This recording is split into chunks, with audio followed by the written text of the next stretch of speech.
Welcome back, everybody. I'm Jade Monkey. We're back here in Rust Console Edition. Today we're talking about larger maps, larger population sooner than we think, question mark, and also the Jade Skin picks. This is a bit of a discussion as to some of the things we've noticed here, old and new, and I really think this is going to be creeping up for us relatively soon. Oh, look, it's Santa Claus. Relatively soon for 2026. So let's talk about it. Okay, so first and foremost, I know we're all waiting for larger maps, larger population, and really, we're at a crux, and I've said this many times, but it is very true. There's not much left as far as space on the map. We have a lot of unbuildable zones around roads, different tiny monuments, like there's a water place here. Obviously, the larger monuments, the safe zones, you can't build around those. So we have like the buildable area, the usable area for the gamers, the players, is shrinking fast. As a matter of fact, this map was never meant, this 3.5 kilometer map was never meant to house this many large monuments. The PC Rust didn't have this many monuments on it when it was 3.5. They increased the map size a long time ago to 4K and now 4.25K to help support all the different systems that are, I mean, it's ever shrinking the buildable area, the usable area for the players. So just keep that in mind. We're in this weird hybrid zone as we have all these extra monuments that were never really meant to be in a 3.5K map. We do know the restriction was definitely the old systems for sure, but now that they're on the wayside, they literally don't support it anymore. We're really in a place where we can do that. But here's the thing. There's not too many more types of updates they can do, and not like literally they have to address the larger population, larger map thing like immediately. We know population comes with larger map. They did say so. So we know that's a thing. They just haven't said officially yet what the plan is or when, but we do know it's going to happen. Here's the thing. My prediction is it's going to be in the front quarter of 2026. It has to be quite literally. Now, there could be one or two updates they slip in ahead of time that's maybe more like crafting, or they address the progression thing, because that has changed recently on PC side. So maybe the update just focuses on that and there's no like major monument update. But literally, they can only do that for so long because we're running out of space. They might be able to squeeze one or two things in that are like extra tiny. Maybe like the caves, maybe, question mark. But, I know a lot of people want that, but still, like larger maps mean larger population, and it's going to have to be a thing. So there's lots of other things too, other types of monuments that have also pointed towards that. Mainly the train system. We've seen progress on that before, and again, this is review for a lot of people, but I think this is pertinent to the conversation. The reason why this is important, the train system, or knowing that they're working on that behind the scenes, it's really saying that large maps have to come before that. So we kind of know the order of operations, as it were. Literally, the maps have to be larger in order to house a functional train system. We can kind of see it here, but it's a bit smoothed over. But this little gray patch here is actually made... actually, the terminal's turned off. This little gray patch here is where it sits, and it actually cuts into the ground and connects to the subway system. And that subway system interconnects across the map into different monuments. You have terminals that sit inside of other monuments. You also have, and I know this was a separate video too, but again, and we'll repeat this, but again, I think this is pertinent. Obviously, the train yard is a part of that too. So the train system came in two installments. It was underground first, and then we had the above ground. I don't know what their plan is here. I would assume they're going to start with the underground because it's less of a load, I think, on the systems. Yeah, as we know, Unity is kind of hot garbage when it comes to performance. That's the underpinning engine. But if you look here, the train yard does actually connect to the train system when it does come to the surface. Literally, this monument here, we have it in the game. It's just turned off and the collision's turned off. There's a building here that's part of a monument puzzle, and there's a bridge that goes across here. And same thing. Collision turned off, visuals turned off, but they do exist. And if you look at the ends of the tracks, you'll notice that there's a hard cut here. That's because it connects to the train system, the functional train tracks that go underground and above ground. Now, I think we'll probably get the subway system first, but it's a good indication that they've been working on these things and they're trying to fit it in. And I think since we have the older systems gone now, I think this is definitely a viable option for us. We know it's coming. So because of that, all those different interconnecting pieces and those terminals that connect across the map, geez, I'm having a stroke, is important because I missed this on the last update. I don't know how. We were doing this live on stream, and then I kind of floated past it and I went, wait a minute. This is like another huge, like, hey, we're definitely working on this. And like I totally forgot about it. So like the desert monument or the desert monument, the desert base, the abandoned base, the military desert base, right? Has a thing on the monument that's part of that interconnected system. Care to guess where that is? It's that red hatch. So you literally can enter and leave this monument through the underground tunnels, the subway tunnels. And yes, these are foot tunnels, but the foot tunnels also come with the subway tunnels. And so this is the hatch for that. And I was like, how did I miss that? So what is this thing connected to right now? I mean, you could probably guess. Nothing at the moment because there's no system to connect to it, but you can literally see this is the functional piece that goes down and will connect to the underground subway tunnels across the map. Crazy, right? We have the terminal spot over at the outpost as well. We now have these hatches here, and we'll also see other smaller hatches, like literally, what's like a good example? Like you could see a hatch way out in the open somewhere, and it's just like it has like an antenna on it, and it has that same like concrete in that hatch there. And there's like a camera that sits on top, and there's like this little, like it digs into the ground and it like connects to the subway system. So it's like a footway to actually enter it too, like across the map. So it is.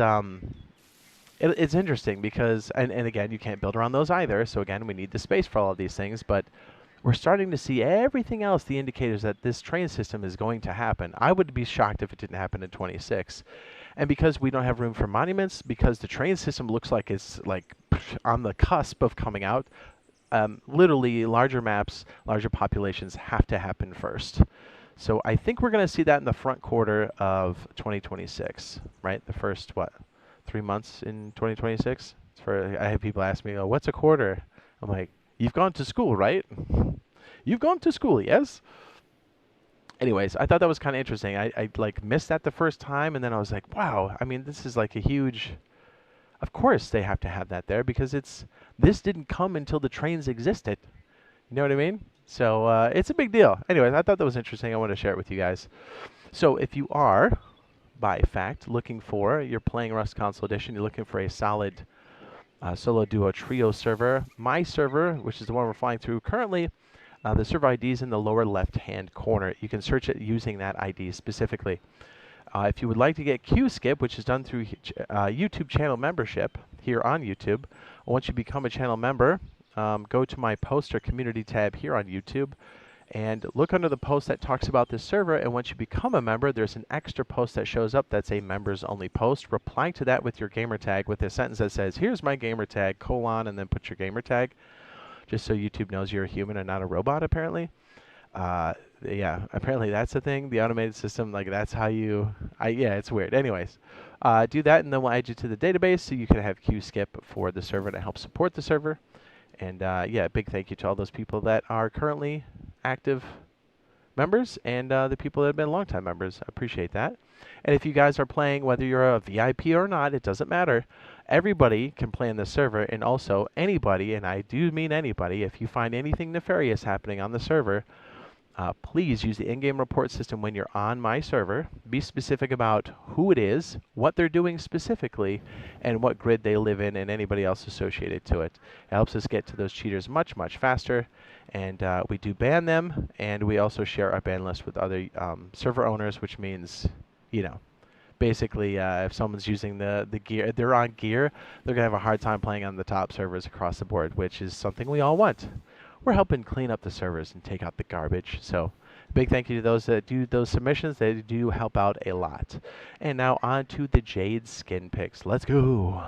All right, here are the skins and my skin picks for this week. We break it down into two categories, green picks 1 and 2 and orange picks 1 and 2 to hopefully help you break it down, because buying these from week to week can be quite expensive. We have 3 repeats sets here for this one. A lot of earthy tones. No, the earthy tones are not my favorite, but we do have some sleepers in here that are going to be quite nice. And we have the special items that are now in rotation with the main sets too. I think this is good that we actually have the old sets in rotation pretty heavy now, because it gives people an opportunity, because this set and something specific in this set I've been looking for a long time. I've been waiting for it to creep up. So we're going to go over the old sets here in a second. Let's just hit the special items. We have Christmas pudding, which looks disgusting. For 300 in Rust coins, your rock Christmas pudding. Hopefully my mic isn't too I don't know if my wind barrier is working correctly or not. And then we have the large backpack for 400 Rust coins, a frosting gingerbread man. And the door is by your back door. Is that a reference? That's kind of funny actually. Back door next to your back door? From your door to my door. Okay, so let's go ahead and hit the old ones first. I do have the information here. I know I already bought these a long time ago. So we have the reindeer architecture. The full set's going for 870 Rust coins. Again, if you're looking to build up your architecture, your deployable type skins, this is a good way to do it. It's not badly priced.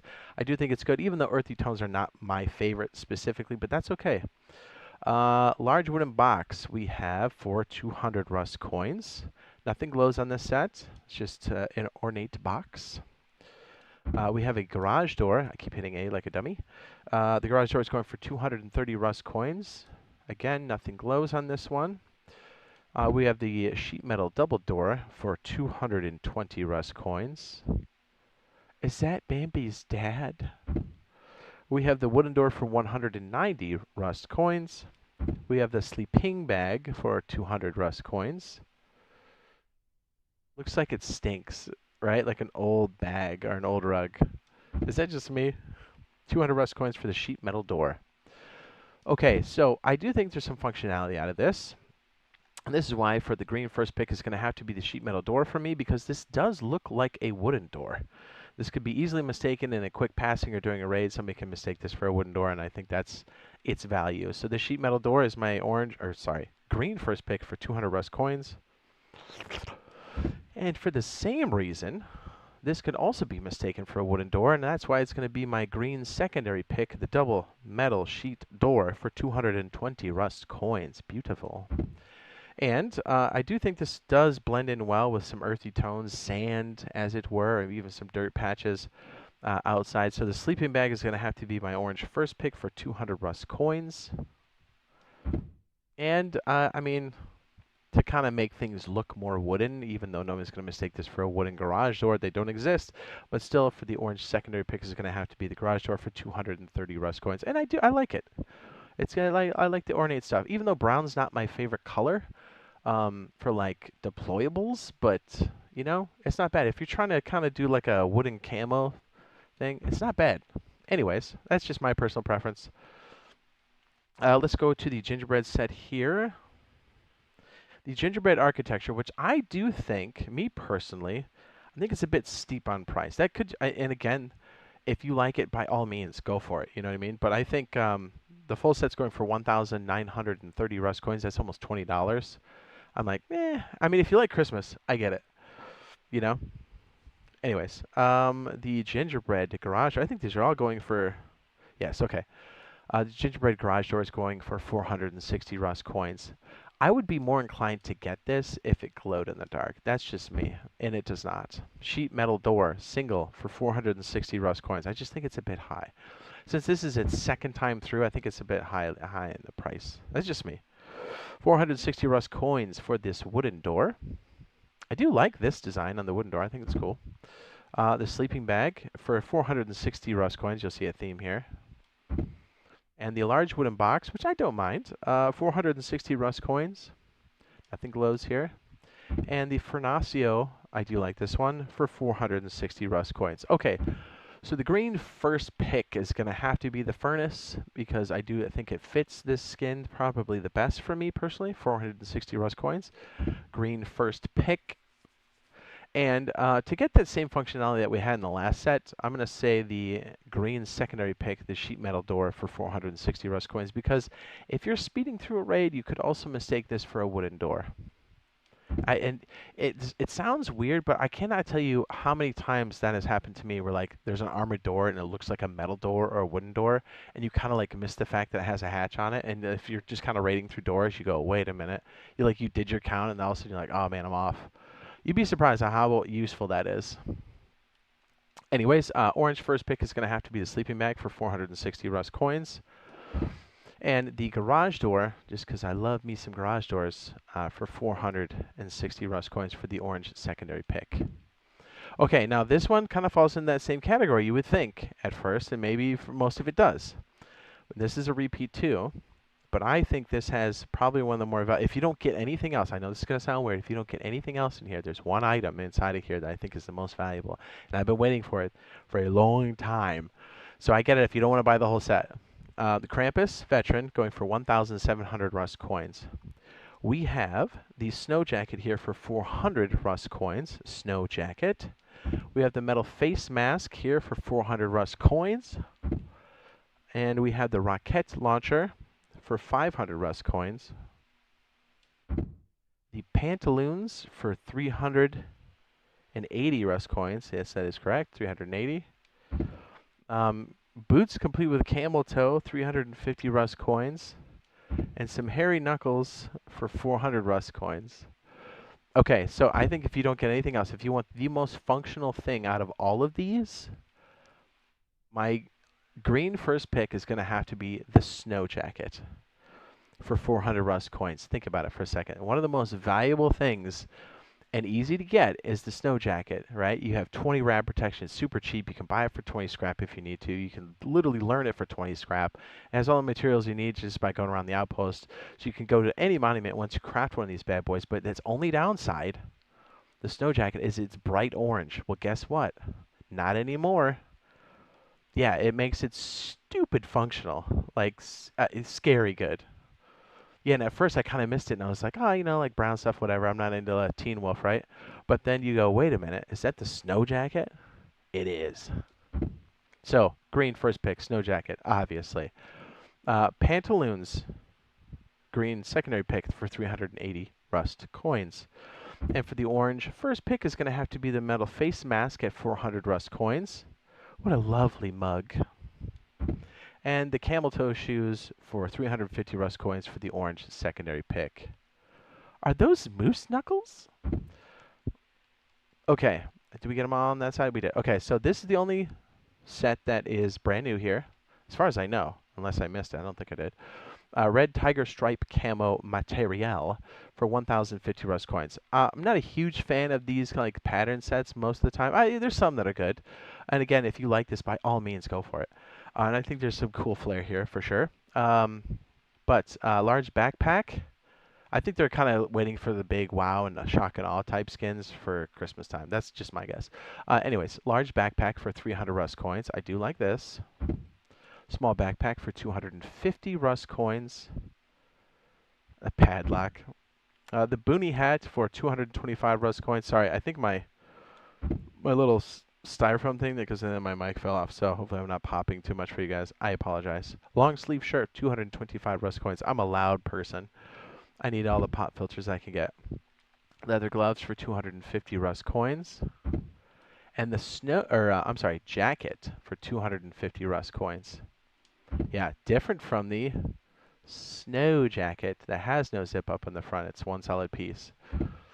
Okay, so green first pick is going to have to be the large backpack. I do like me some flair on the backpacks, especially the large ones. 300 Rust coins for the green first pick.